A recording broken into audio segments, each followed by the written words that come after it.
Domestic violence is always a very tricky topic. This morning, a Melbourne mother was killed by her boyfriend. Let's take a look at domestic violence.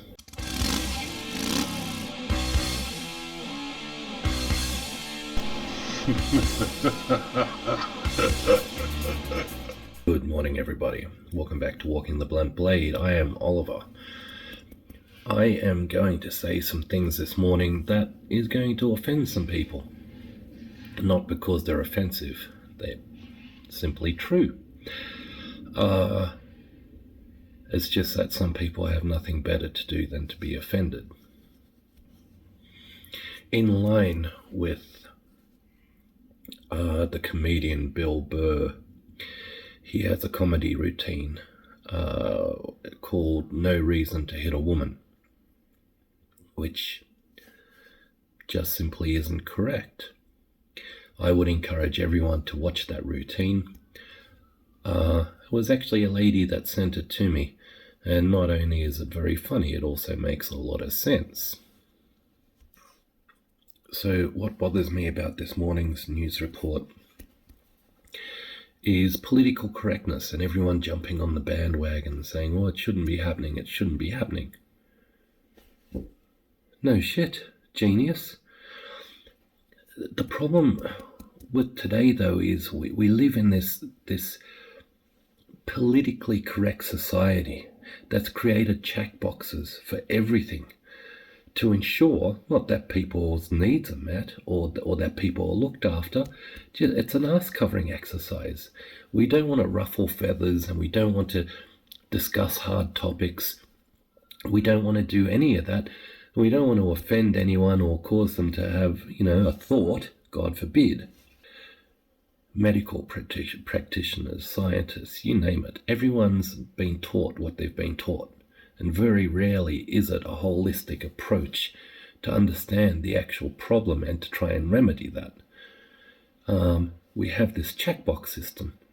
So when it comes to domestic violence, let's not point out the obvious. It's disgusting. It shouldn't happen. We all know this.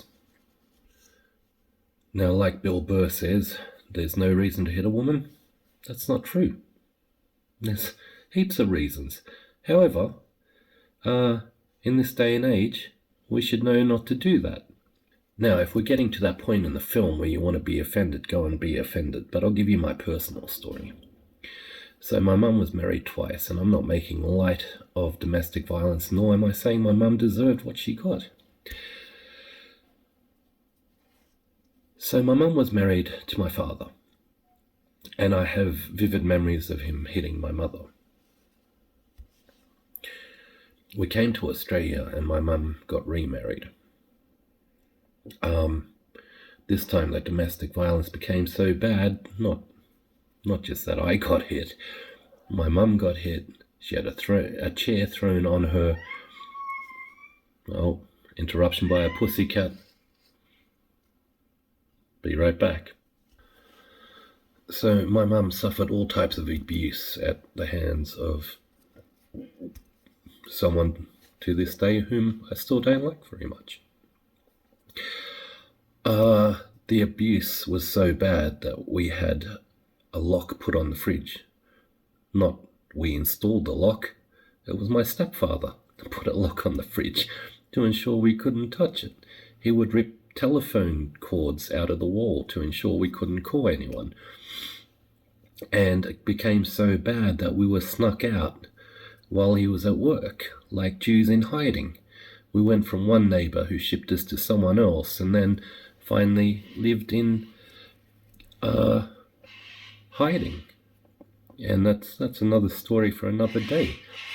I guess I'm stating this to just reassure people I'm not making light of domestic violence. It doesn't matter who the perpetrator is, male or female. Because human nature is this: when our emotions run high, our logic severely drops. This is the biggest part of domestic violence.